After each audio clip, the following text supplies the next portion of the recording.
नाज़रीन, supreme court full bench चूंड बाबत पीपी जी दरख़्वास्त रद्द करे छॾी आहे। सुप्रीम कोर्ट में स्पीकर जी रूलिंग बाबत पाण मुरादो नोटिस केस जी ॿुधणी जारी आहे।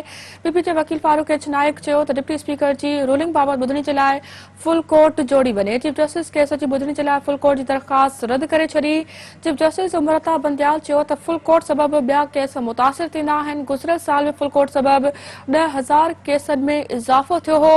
चीफ जस्टिस उमरता बंदयाल चयो त तव्हांखे बेंच ते एतिराज़ आहे त उथी हलिया वञनि था। अॼु रुगो डिप्टी स्पीकर जी रूलिंग बाबति ई ॿुधणी थींदी। पीपी जे वकील फारूक एच नाइक चयो त बेतमाद रिथ जमा कराइण सियासी पार्टियुनि जो हक़ आहे। बेतमाद रिथ जमा कराइण जा सबब ॿुधाइण ज़रूरी नाहे। आर्टिकल 95 वज़ीर आज़म ते कंहिं चार्ज या इल्ज़ाम जी ॻाल्हि नथो करे। अहम ख़बर नाज़रीन अवां सां शेयर कयूं पिया त सुप्रीम कोर्ट फुल बेंच चवण बाबति पीपी जी दरख़्वास्त रद्द करे छॾी आहे। सुप्रीम कोर्ट में स्पीकर जी रूलिंग बाबति पाण मुरादो नोटिस केस जी ॿुधणी जारी आहे। पीपी जे वकील फारूक एच नाइक चयो त डिप्टी स्पीकर जी रूलिंग बाबति ॿुधणी जे लाइ फुल कोर्ट जोड़ी वञे। चीफ जस्टिस केस जी ॿुधणी जे लाइ फुल कोर्ट जी दरख़्वास्त रद्द करे छॾी। चीफ जस्टिस उमरता बंदयाल चयो त फुल कोर्ट सबबि ॿिया केस मुतासिर थींदा आहिनि। गुज़िरियल साल बि फुल कोर्ट सबबि 10,000 केसनि में इज़ाफ़ो थियो हो।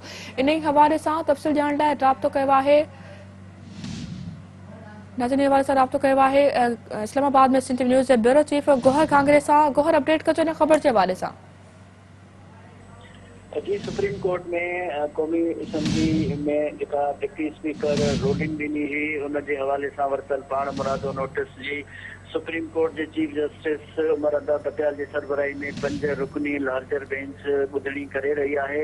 अॼु जे ॿुधणीअ में फारूक एच नाइक जेको पाकिस्तान पीपल्स पार्टी जो वकील आहे उहो दलील ॾेई रहियो आहे। जॾहिं त सुप्रीम कोर्ट आदो पाकिस्तान पीपल्स पार्टी जे वकील अदालत खे इस्तदा कई त हिन मामले ते फुल कोर्ट तरतीब ॾिनी वञे, जंहिंते चीफ जस्टिस ऑफ पाकिस्तान खां मुखातिब थींदे चयो त जेकॾहिं तव्हांखे एतमाद न आहे हिन बेंच ते त पोइ असां उथिया हलिया था वञूं ऐं पोइ बेंच टुटी वेंदी। जंहिं ते फारूक एच नाइक अदालत खे चयो त असांखे हिन बेंच ते एतमाद आहे, पर हिन केस जे मामले जी हसासियत खे जे ॾिस में असीं चाहियूं था त फुल कोर्ट इन हवाले सां तरतीब ॾिनी वञे।